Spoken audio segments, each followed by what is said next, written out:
Sinabawang pritong tilapia na nilagyan ng gulay na talbos, kamote at pechay. Tara, samahan niyo ako magluto. Bali, 2 tilapia nga lang pala to. Pinaghati lang sa gitna kaya naging 4 siya. At eto nga, nimulan ko na rin ang pagprito. Antayin lang natin maluto at mamaya babalik na rin natin yan. Naluto na nga pala yung una kong sinalang at ito pangalawang isda na tong sinalang ko ngayon. Antayin lang natin at umpisa na tayo magpakulo ng tubig. At ito nga, nagpapakulo na tayo ng tubig. Andiyan na yung mga sangkap. Sibuyas, kamatis, luya. Pakuloyin lang natin saglit at ilalagay naman natin mamaya ang gulay. Ito nga pala yung gulay, talbos, kamote at pechay. Ang mahal ng gulay ngayon, grabe.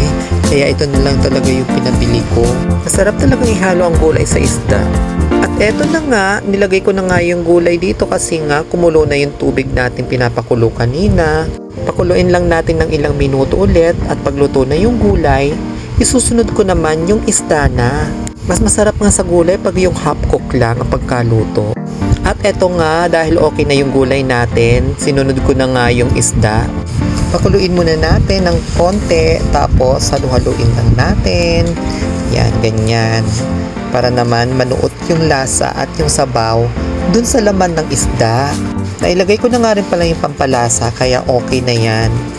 Napakasarap nga ng pagganitong mga ulam, guys, di ba?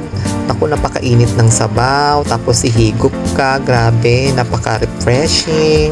At lalo na naman pag yung minsan mo lang siyang kainin sa isang linggo. Di ba? Ganun tayo mga Pinoy eh. Hanggat hindi nagsasawa sa baboy, hindi makakatikim ng isda. O, di ba? At ayan nga, malapit na nga maluto to. At maya-maya lang hanguin ko na dahil gutom na ako. Kayo, alam kong gutom na rin kayo. Kahit di nyo to natitikman, alam kong sarap na sarap kayo sa niluto ko. O, diba? Paano pa kaya pag natikman nyo yung luto ko? Hayaan nyo sa susunod pag tumalaw kayo sa bahay ko, papatikimin ko talaga kayo ng niluto ko para hindi nyo ako makalimutan. Bago yan, at ito nga paluto na rin to, hanguin ko na. Diyos ko, dahil kakukwento ko sa inyo, baka madurog pa to.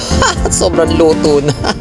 At ito na nga, luto na ang ating fried tilapia na sinabawang nilagyan ng talbos, kamote at pechay. Siyempre, ano pang gagawin natin kundi ang magkainan na. O, tanghaling tapat, magkakainan tayo, guys. Tara, samahan nyo kaming kumain.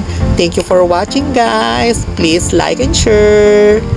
Bye! Happy lunchtime, everyone. Love you.